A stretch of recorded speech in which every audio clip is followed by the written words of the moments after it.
Good morning from a farm in Serbia. We're staying here for a couple of weeks with the farmer and his family, and we're going to show you what farm life is like here.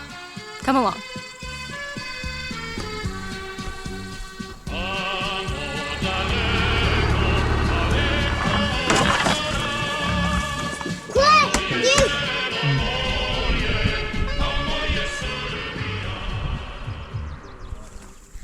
The farm we're staying at has a lot of animals, so the very first order of the day is to feed and water them all. Let's do that.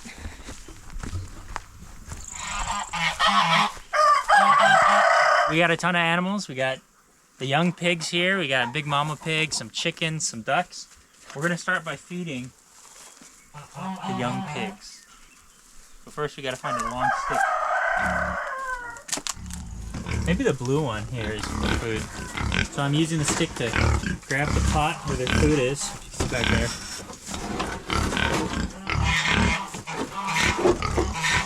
Watch out. Very poopy morning for the pigs. And then we're just gonna pour this.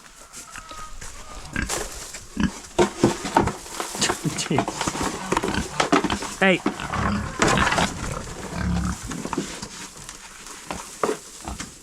He's getting it all on his head because he doesn't want to get out of the way. Greedy pig. So this is the mama pig right here. You can show a little bit. You don't want to stick your hands in because she's pretty aggressive. These are the baby pigs. They're getting bigger by the day. There's a separation of the mama right over there, and that's why she's mad, because they're separated now.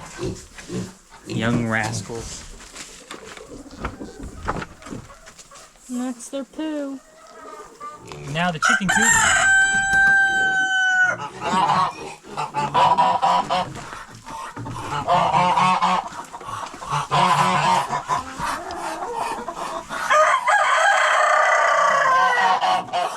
There we go.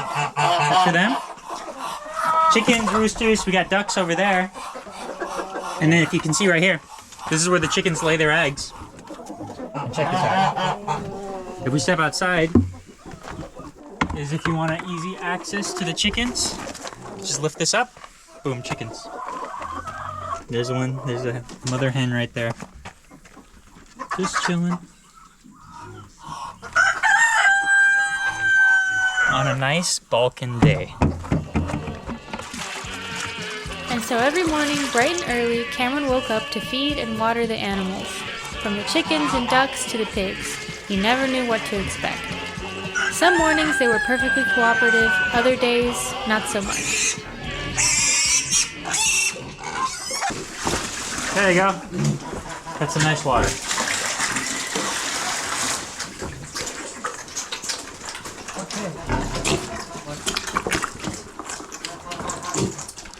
You can see the mama back there watching, making sure her little ones get hydrated and fed. Now it's her turn.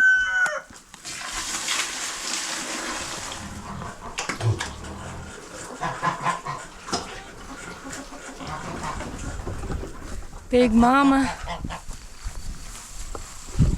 One more animal left, and that's the horse.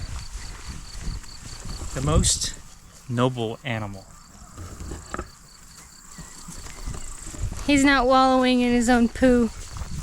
Very civilized creature. Oh. While the other animals get the dirty water, the horse gets the clean, pure tap water. And a farm wouldn't be complete without a barn dog with only a couple of brain cells. Oh, there's more water. Scarcely a brain cell in that head. There you go, buddy.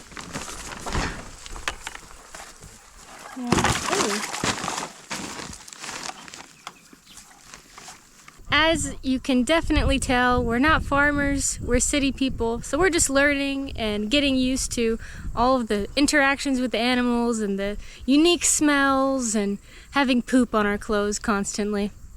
It comes with the territory.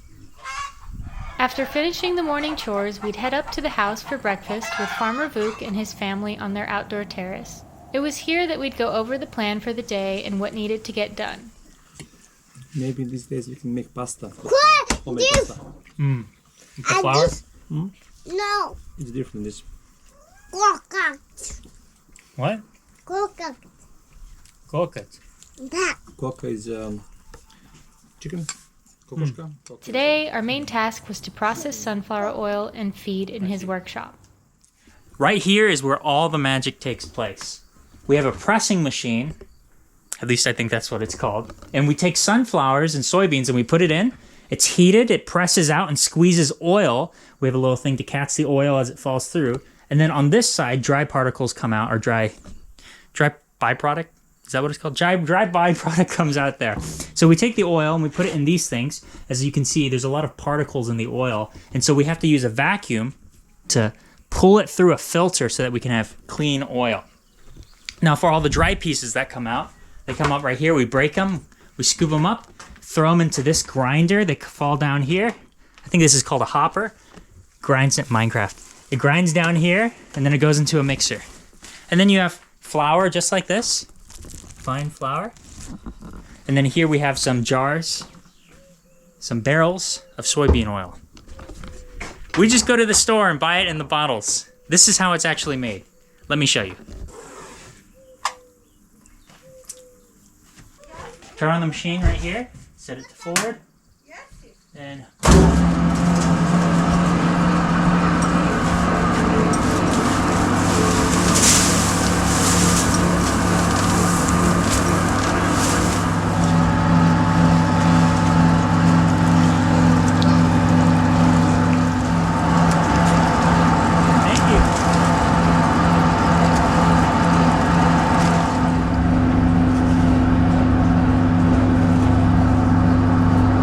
so you start off with sunflowers like this, and what comes out is pieces like this. And we throw it, we crumble it, now we're gonna use a shovel, and we toss it in here. So we're gonna use the shovel for that.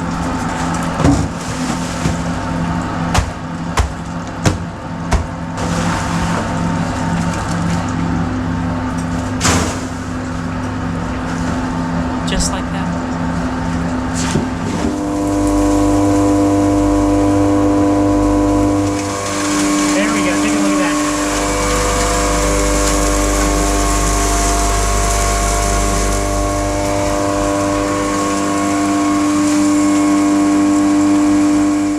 While Cameron's working on that, I'll show you the room that we're staying in on the farm.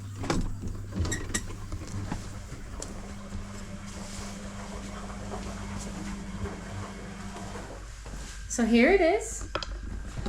As you can see, it's modest, but it has everything that we need.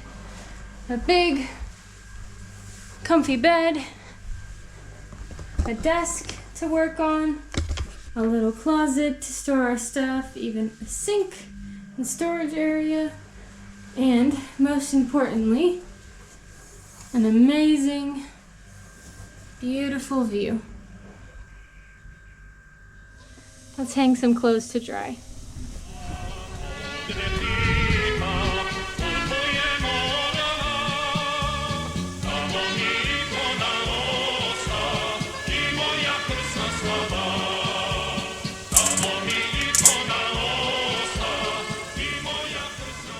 All right, now that we're done with that, let's check up on Cameron.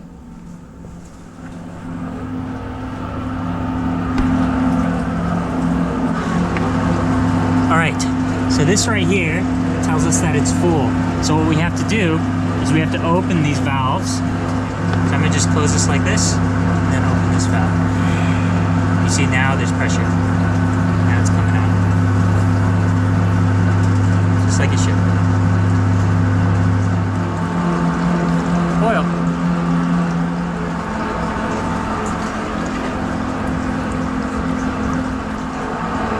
Boom bada bing, baby. Is that right? Boom bada bing? Okay, so we're done with our work for today. And everyone likes to take a midday nap around here. Because when you're working all day, it gets really hot. In the middle of the day, you want to rest.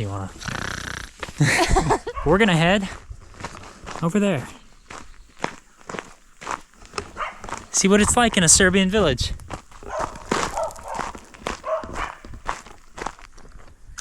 Zona Škole. We're in a school zone. As you can see, most of the houses have this very distinct look. A cream sort of white wall, terracotta roof. Now, according to our host, Vuk, that's not the traditional Serbian style. It's actually the traditional Yugoslavian style. So most of these houses built in this village were built, no doubt, within the last 60 years. The Serbian house typically has much more of a dome-shaped roof, and they use a lot of different stones in the walls.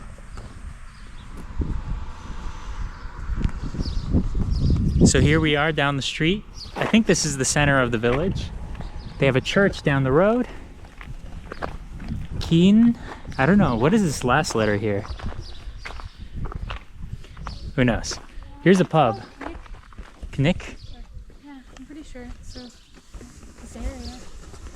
Knik. Here we have the town pub. We're gonna see if we can get some juice. We'll be back later tonight to hang out with Vuk as well. Izvolite, molim. We got some strawberry juice. Jagoda. Serbian strawberry juice. Let's try the Jagoda.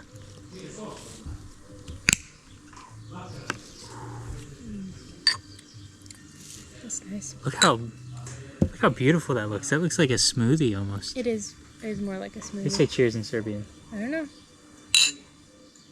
Chin chin. Chin, chin, chin. Sherife. There's nothing like a day full of labor on a Serbian farm than coming to a Serbian village where it's nice and beautiful and you get a wonderful view with Serbian juice.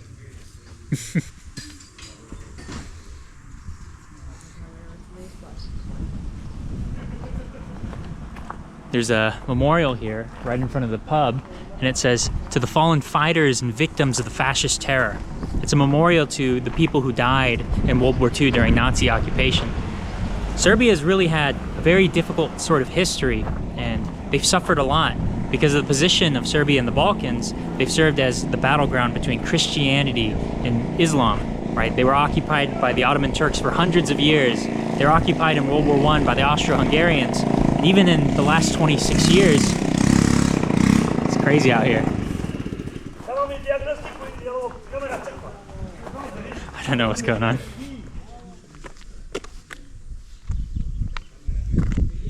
Anyways, as I was saying earlier, or trying to say, the Serbian people really have suffered a lot, even in the past recent history. 26 years ago, NATO, led by the US, bombed Serbia, a European country, and in their capital, and they dropped over 400,000 bombs and missiles and guided bombs. So the people here have a very sort of jaded view of the West because of it, and who can really blame them? It's quite a sensitive issue.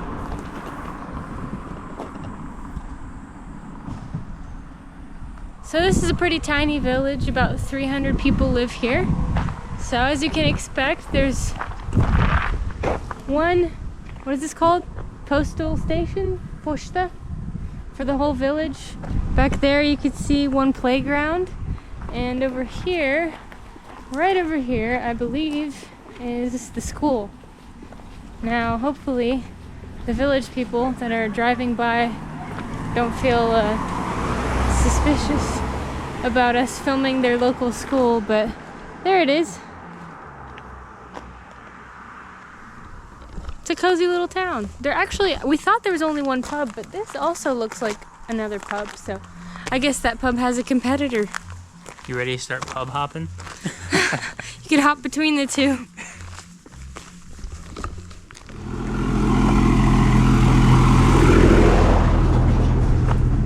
Market Tina.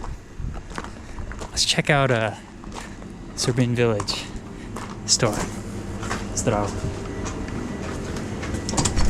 Oh, is it closed? Oh, wrong way.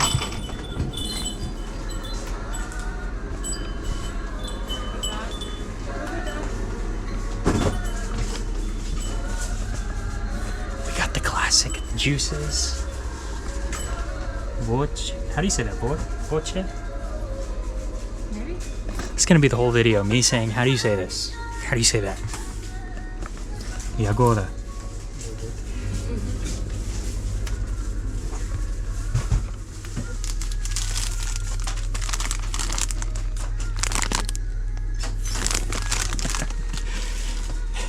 They're not very politically correct here.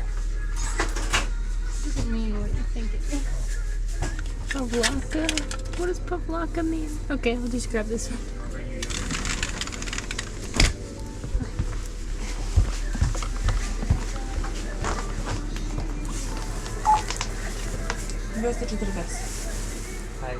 It sounded like 200 too. Sounds like 200. That's what it sounded like. Do we need more? It's some 200 something. Thank you. Nie говорим сербski.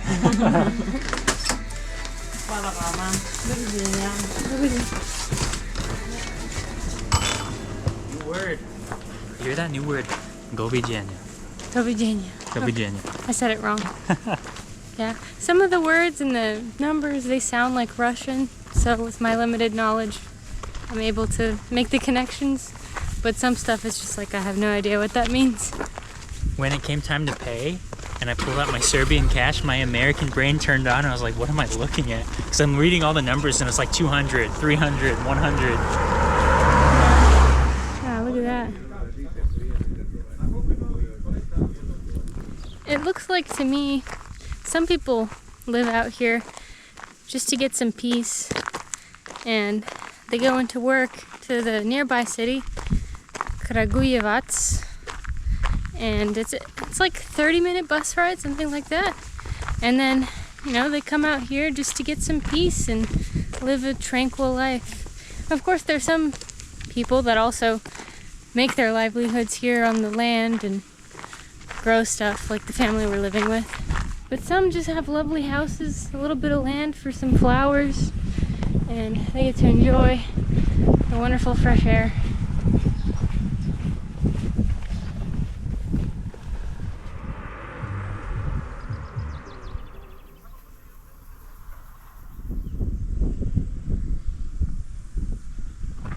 So that was the village. It's a small village, quaint, cute, nice. We're walking back to the farm right now, and we're just gonna chill for a little bit, maybe eat something, and allegedly go back to the pub tonight. Although I don't know if I can make it. I'm tired. Back at the house, we rested before finishing the evening chores. Over 2 weeks, many days followed this rhythm, feeding animals early, spending most of the day on a project, exploring the village during short breaks, and watering animals in the evening. This is life for many in rural Serbian villages. Bye. Bye bye. I think they have like 3 beers in stock, so. And for Alexander, do you want? Dobro večer, kako ste? Hello again. Mineral water. Sorry? Mineral water. Average family house, we calculate everything like house. Spends around 200 liters of rakia per year. 200 liters. Yes. And rakia, you said, is like the Serbia's drink. Yes, Okay. national drink. Every year you have weddings, you have birthdays, some died, so people come at least 3 times, all of them. And people who are drinking every day, for example, my father is drinking 1 shot per day in the morning. And that's not, people don't think that is alcoholism, that is something for normal start of the morning. We have saying in Serbia, again, we have many sayings. Rakia you can share with everyone, because it's strong, it kills everything. Wine you can share with friends, and water you don't share with anyone. Cheers. How do you say it in Serbian again? Živjeli. Shivali. Let's leave.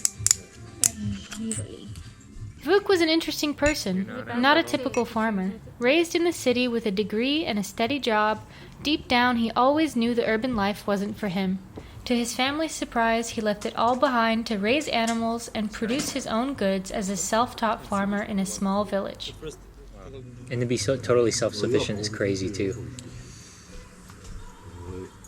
It's not actually, it's completely logical and easy. The problem is that we lost this knowledge. It's stupid what stuff we are buying, what we are doing. That you work for a job to pay something, you can finish it 10 times much easier for yourself.